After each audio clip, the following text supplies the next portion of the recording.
तो कहेंगे जो 16 कला संपूर्ण सतयुग के पहली पीढ़ी में राधा कृष्ण उर्फ लक्ष्मी नारायण होते हैं,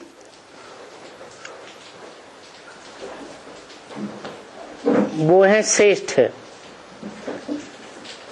देवी देवता। और उनसे भी श्रेष्ठ कौन है?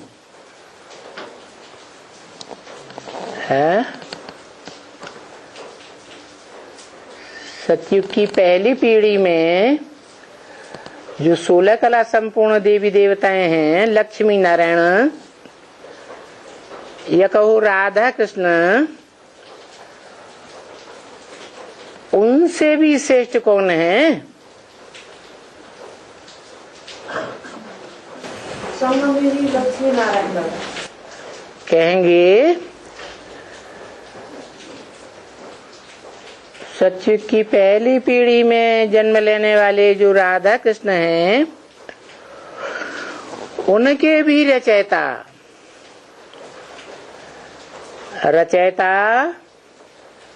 सदा ही रचना से ऊंच होता है।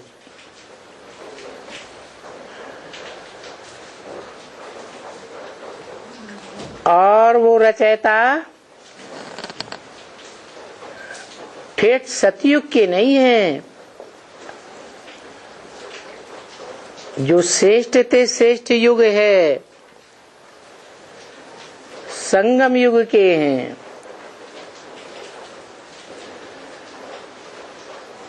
जहाँ साक्षात भगवान इस सृष्टि पर आते हैं।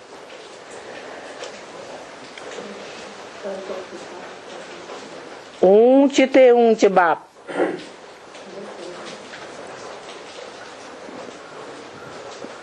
जिसका कोई बाप नहीं होता।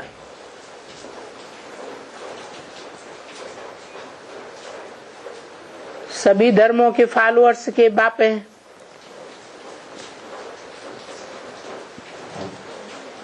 उन्हें कहेंगे ग्रेट फादर्स,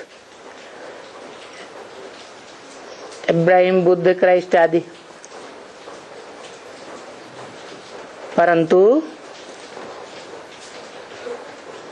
उन्हें श्रेष्ठ नहीं कहेंगे, क्योंकि वो इस दुनिया में आते हैं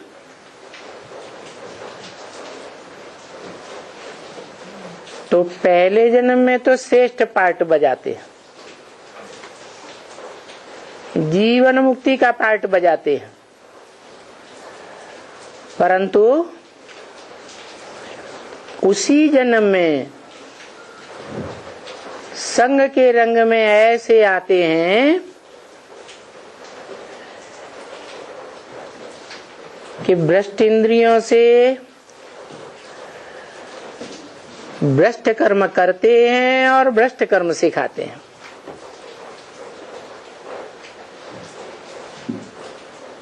इसलिए उनको भ्रष्ट आचरण करने वाला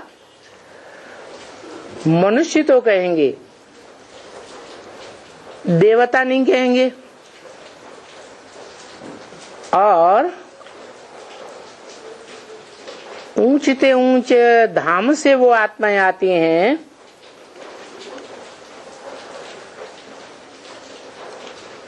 परंतु जिनका आधार लेते हैं, प्रवेश करते हैं, वो आत्माएं सतयुग से ही आती हैं। परंतु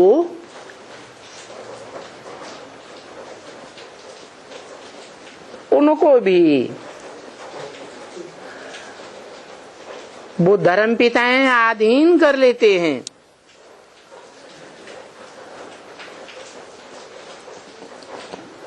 कन्वर्ट कर लेते हैं, क्योंकि सतयुग में तो भारत ही था, वो भारतवासी थे।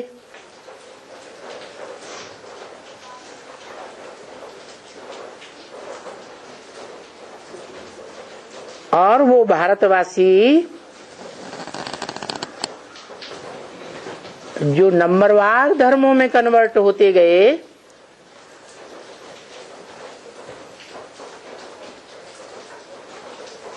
पहले तो सतयुग में थे,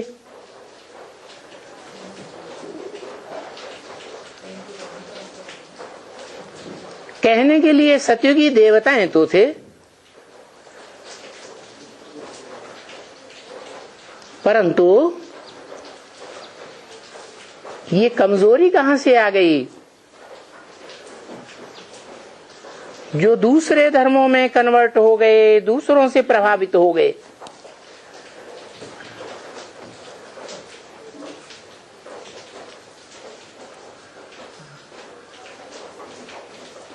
भगवान ने तो कहा है अपने धर्म में मर जाना श्रेष्ठ है, स्वधर्म में रहना श्रेष्ठ ही श्रेष्ठ है। स्व माने आत्मा, आत्मा माने ज्योति बिंदु।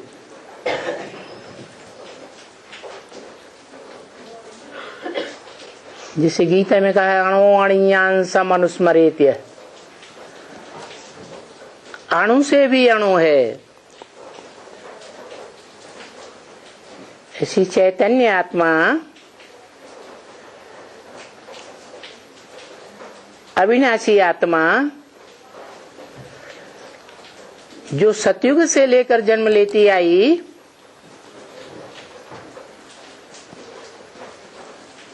देवता धर्म से क्षत्रिय धर्म और क्षत्रिय धर्म से द्वैतवादी द्वापर युग में आकर के इन द्वैतवादी धर्म पिताओं के संसर्ग संपर्क में आते ही पराधीन हो गई।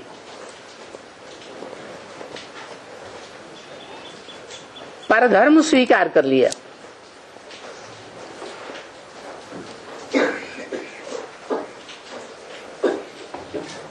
ये कमजोरी कहां से आई?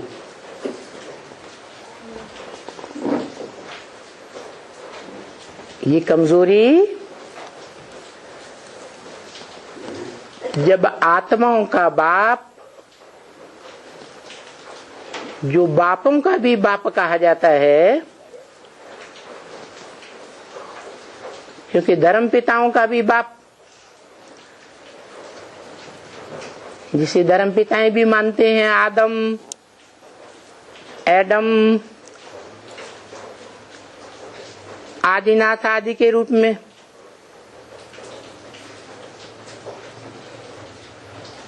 परंतु वो आदम तो मनुष्य सृष्टि का आदि पिता है। मनुष्यों को देवताओं से तो श्रेष्ठ नहीं कहा जाएगा।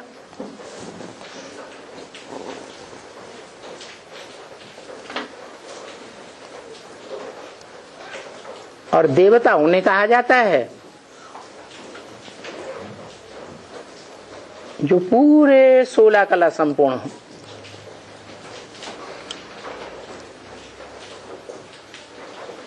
पहली पीढ़ी में सतयुग में 16 कला संपूर्ण थे,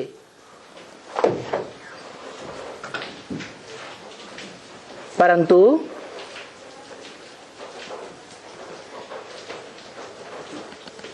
जो 16 कला संपूर्ण राधा कृष्ण या लक्ष्मी नारायण थे,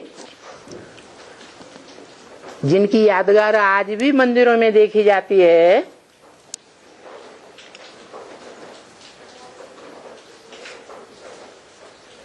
जहां और जैसे दिल्ली के बिरला मंदिर में देखें तो उनके 2 मंदिर बने हुए हैं यादगार। एक में संगम युगी विष्णु की यादगार रखी है, विष्णु की मूर्ति माना लक्ष्मी नारायण का कंबाइंड रूप,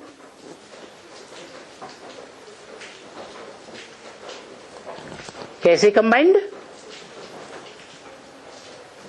मन से, वचन से, कर्म से,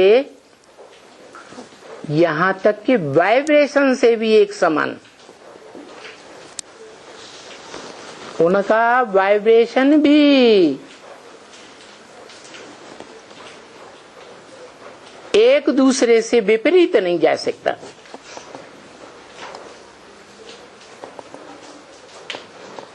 जिस वाइब्रेशन के प्रभाव में आकर के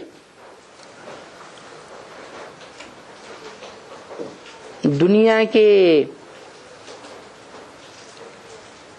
जड़त्वमयी बुद्धि वाले जानवर, पक्षी, कीड़े मकोड़े भी सात्विक आत्मा का रूप धारण करते हैं और सभी प्राणी सत्य धाम के वासी बनते हैं।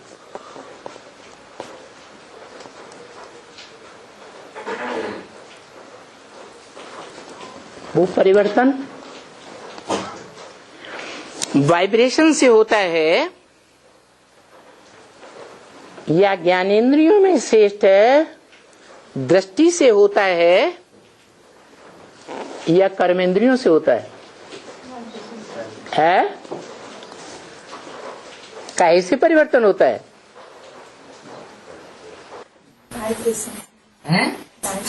वाइब्रेशन से सारी दुनिया के मनुष्य मात्र तो क्या, जड़ जीव जंतु भी परिवर्तित हो जाते हैं। जो शास्त्रों में यादगार है कि ऋषियों मुनियों के आश्रम में शेर बकरी भी एक घाट पानी पीते थे। ऐसा वाइब्रेशन था कि शेर और बकरी में भी आत्मिक भावना आ गई।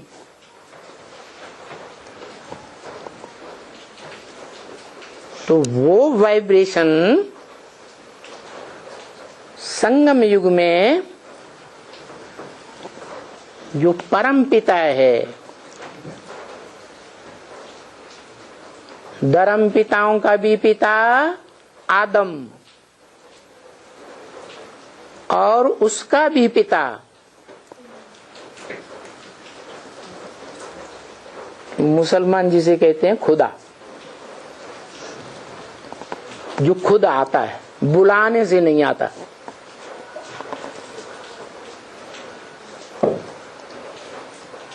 और हिंदुओं में कहते हैं सदाशिव।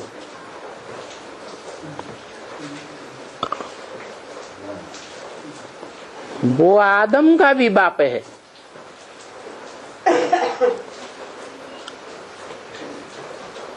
वास्तव में कहें तो वही ऊंचे ते ऊंचे भगवंत है आत्मिक रूप में, परंतु आत्मा शरीर की बिगड़ कुछ कर ही नहीं सकती।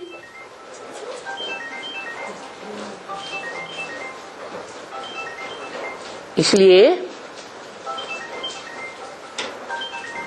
वो आदम में प्रवेश करता है,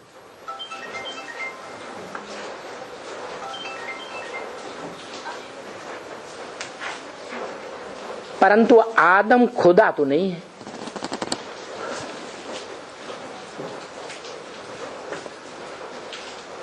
कहेंगे खुद आता है, कहेंगे या नहीं कहेंगे?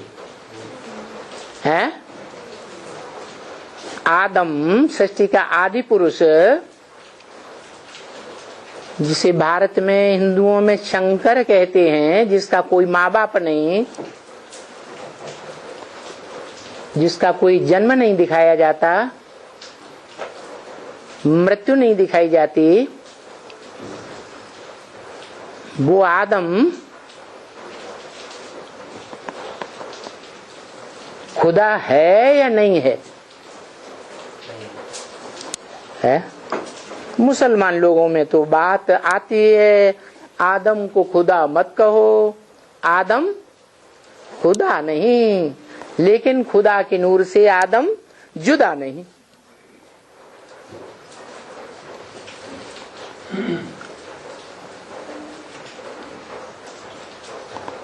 नूर से जुदा नहीं। नूर तो आत्मा का होता है कि शरीर का होता है? है? 5 तत्वों से बना जो शरीर है उसका नूर होता है। नूर सच्चाई है। नूर जो रूह में होता है वो सच्चाई है, या पृथ्वी जल वायु अग्नि आकाश ये पंचभूत सच्चाई है। पंचभूतों से बना हुआ ये शरीर, मानव शरीर या देवताओं का भी शरीर सदाकाल रहता है? नहीं रहता। परंतु आत्मा है, आत्मा सदाकाल रहती है। चलो, कोई आत्माएं हैं जो संपूर्ण योगी नहीं है, संपूर्ण योगी बन नहीं पाती, क्योंकि संपूर्ण ज्ञानी नहीं बन पाती, क्योंकि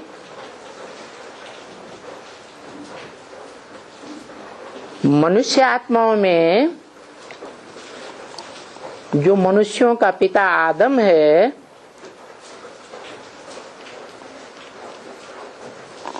वो मनुष्य आत्माओं के बीच बड़ा भाई है, मझिला भाई है या छोटा भाई है? बड़ा भाई है। और वो बड़ा भाई किसका बच्चा है?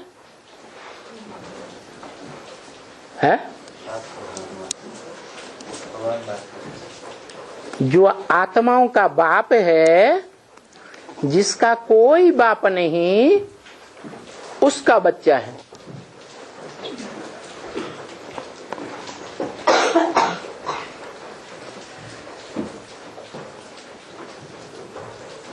आत्मा निराकार तो आत्मा का बाप भी निराकार। तो जो बड़ा भाई है आत्माओं के बीच,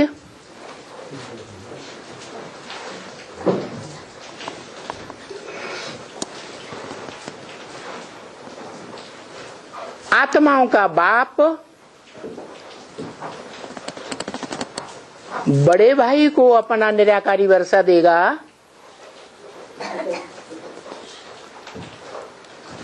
या मध्यम भाइयों को देगा, या अंत में प्रत्यक्षता रूपी जन्म लेने वाले भाइयों को देगा?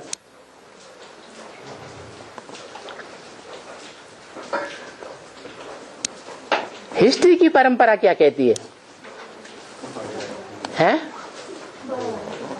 हिस्ट्री में तो यही देखा जाता है। चाहे पौराणिक हिस्ट्री हो, चाहे मनुष्यों की बनाई हुई हिस्ट्री हो 2500 साल की, यही बात आती है। खास भारत के राजाओं में कि राजाओं ने अपने बड़े बच्चे को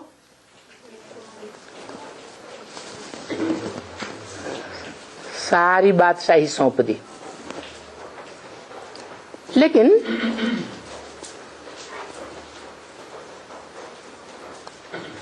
जो छोटे बच्चे हैं नंबरवार,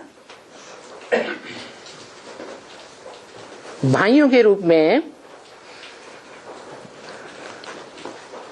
वो उस बड़े भाई को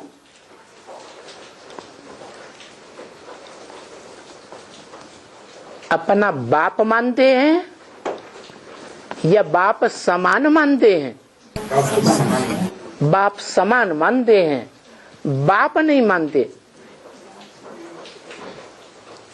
इसीलिए मुसलमानों में ये कहावत ठीक ही है, आदम को खुदा मत कहो। आदम खुदा नहीं, लेकिन खुदा के नूर से आदम जुदा भी नहीं है। ये कैसे? ये ऐसे कि जो बापों का बाप परम पिता है, जिसे सुप्रीम गॉड फादर अंग्रेज लोग कहते हैं, जिससे ऊंचा कोई पिता नहीं होता,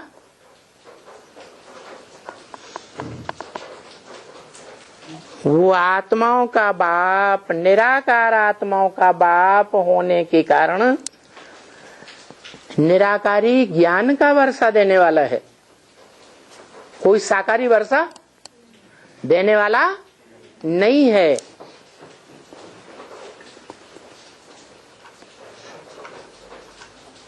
तो निराकारी स्टेज धारण करने वाली जो आत्माएं हैं, इस सृष्टि रूपी रंगमंच पर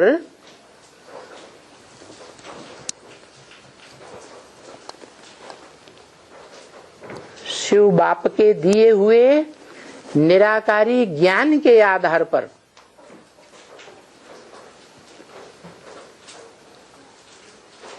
संपन्न ज्ञानी या योगी बनती हैं। जितना ज्ञान उठाया उतना योगी बनेंगी। ज्ञान कम उठाया तो योगी भी कम बनेंगे। ज्ञान माने जानकारी, ज्ञान माने जानकारी। काहे की जानकारी? सच्चाई की जानकारी या झूठ की जानकारी? सच्चाई की जानकारी। इसलिए कहा जाता है सत्यम शिवम सुंदरम। क्या? सत्य को ही शिव कहा जाता है। और जो शिव है, जिसकी बिंदी का ही नाम शिव है, जिसका अपना शरीर जैसे होता ही नहीं, होता है शिव को अपना शरीर तो नहीं होता। वो तो दूसरी आत्माओं के शरीर में प्रवेश करता है, परंतु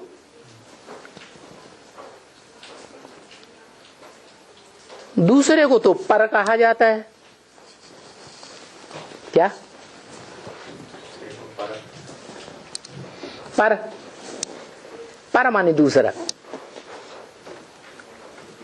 स्व माने अपना।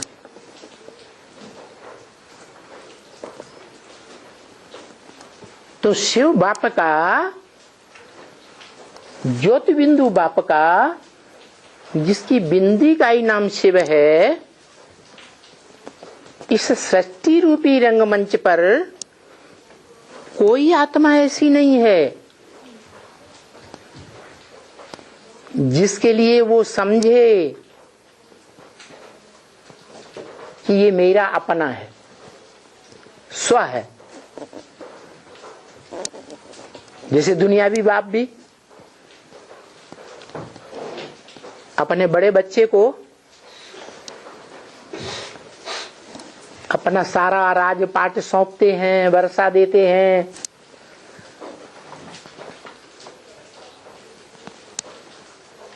अपना लखते जिगर समझते हैं।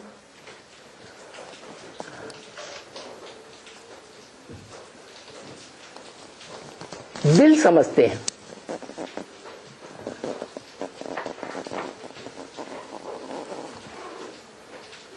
तो शिव बाप का इस 500-700 करोड़ रूपी जो मनुष्य सृष्टि है उसमें अपना कोई नहीं है। कोई है अपना या नहीं है? है? है?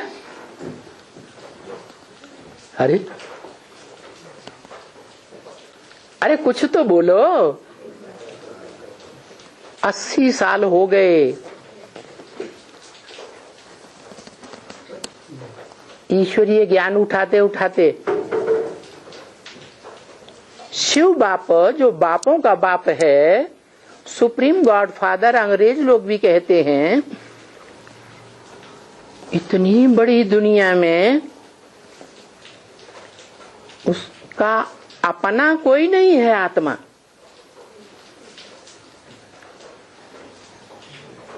जिसे वो अपना कह सके। देखो ब्रह्म महावाक्य जो कहा जाता है, ब्रह्मा के मुख से निकला महावाक्य है, वेदवाणी, ब्रह्मा के मुख से वेद निकले, वो वेदवाणी भी मनुष्यों की लिखी हुई नकली वेदवाणी नहीं, असली वेदवाणी। जिस ब्रह्मा में शिव प्रवेश करके वो वेदवाणी बोलता है और उसमें भी पहले पहले गीता ज्ञान सुनाता है। जो बोला है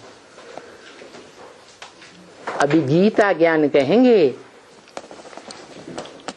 गीता ज्ञानामृत नहीं कहेंगे। किसके मुख से बोला है? दादा लेखराज ब्रह्मा के मुख से बोला। लेकिन ब्रह्मा के मुख से जिससे बोला और बताया भी कि मैं जिसमें प्रवेश करता हूं उसका नाम ब्रह्मा रखूंगा, उस ब्रह्मा के लिए भी कह दिया ये पराया तन है। क्या कह दिया? पराया तन है, लोन लिया हुआ है। क्या बोला? लोन लिया बोला या अपनत्व दिखाया है? लोन लिया, किराए पे मकान लिया है। तो किराए का मकान अपना होता है या पराया कहेंगे? हैं? पराया कहेंगे। फिर शिव ज्योति बिंदु जो ऊंचते ऊंचा आत्मा है, आत्माओं का बाप है, परम पिता कहा जाता है, सुप्रीम सोल गॉड फादर कहा जाता है। इस सृष्टि पर उसका अपना कोई नहीं। अरे होगा कोई नहीं है? ओहो, ये बम्बैया लोग ऐसी ऐसी बातें कैसे गीतों में बोल देते हैं। इतने बड़े जहां में कोई नहीं हमारा, चलो उड़ जा रे पंछी, अब ये देश हुआ बेगाना। शिव बाबा जिसे हम बाबा नहीं, शिव बाप, शिव बाप जिसे हम आत्माओं का सुप्रीम सोल बाप कहते हैं, इस सृष्टि पर रहता है या छोड़ के चला जाता है? छोड़ के अपने धाम चला जाता है या रहता है? हैं? अरे बोलो। रहता है। शिव बाप आत्माओं का बाप, त्रिकालदर्शी बाप, तीनों कालों को जानने वाली आत्मा, सदा शिव, कभी शिव माने कल्याणकारी, कभी अकल्याणकारी नहीं बनता, किसी आत्मा के लिए अकल्याणकारी नहीं बनता है। वो शिव बाप इस सृष्टि पर रहता है, वो आत्मा इस सृष्टि पर रहती है, सदा काल नहीं, क्यों छोड़ के जाती है? उनका अपना कोई नहीं, इसलिए छोड़ के। उनका अपना कोई नहीं है, है? इसलिए ब्रह्मा बाबा ये गीत चलाते थे मुरली से पहले, चल उड़ जा रे पंछी अब ये देश हुआ बेगाना। अच्छा, शिव बाप के लिए ये सारा देश, सारी दुनिया बेगानी हो जाती है, इसलिए चला जाता है, है? सबको ले जाता है, है? सबको ले जाता है, सबको ले जाता है, सबको ले जाता है, सबको ले जाता है। अच्छा, माना जो आदम है, सृष्टि का आदि पुरुष है, जिसे एडम भी कहा है अंग्रेजों ने, जैनियों ने आदिनाथ कहा है, हिंदुओं में जिसे शंकर कहते हैं आदिदेव, तुम आदिदेव है पुरुष है पुराण, तुमस्य जगतस्य परम निधानम। तो उसकी आत्मा चली जाती है?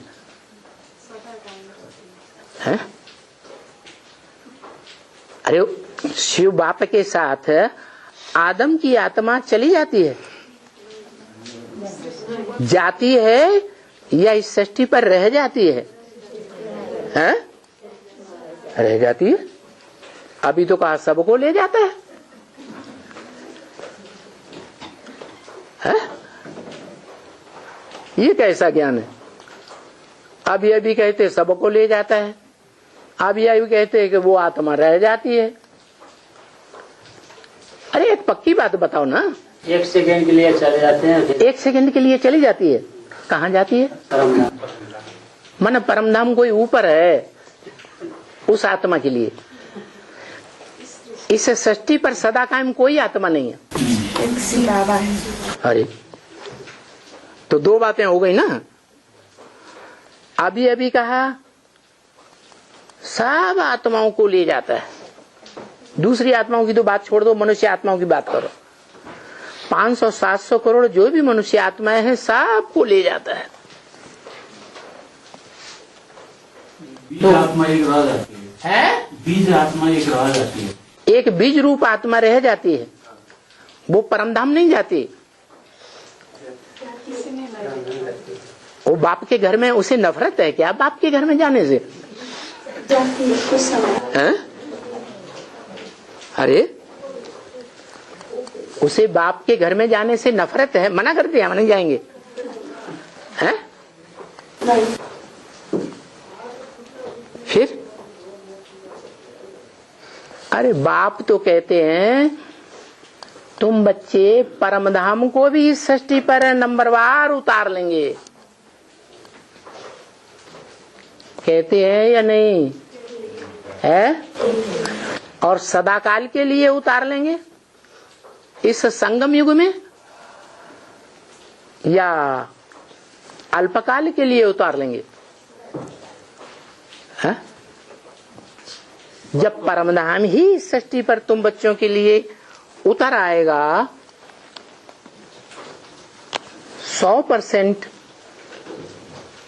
इस सृष्टि पर परमधाम तुम्हारे लिए आ जाएगा, तो कोई और दूसरे परमधाम जाने की जरूरत है? अरे है या नहीं है? नहीं। तो इसे साबित हुआ कि शंकर जिसे भारतीय शास्त्रों में कहा गया है वो इस सृष्टि पर सदा काल विराजमान है। क्या उसका नाश, नाश माने उसके पार्ट का नाश इस 5000 वर्षीय षष्ठ रूपी रंगमंच पर कभी होता ही नहीं। शास्त्रों में यही बताया है और बाबा ने भी यही बताया। एक शिव बाबा है जो इस सृष्टि पर सदा कायम है, बाकी इस सृष्टि पर कोई चीज सदा कायम है ही नहीं।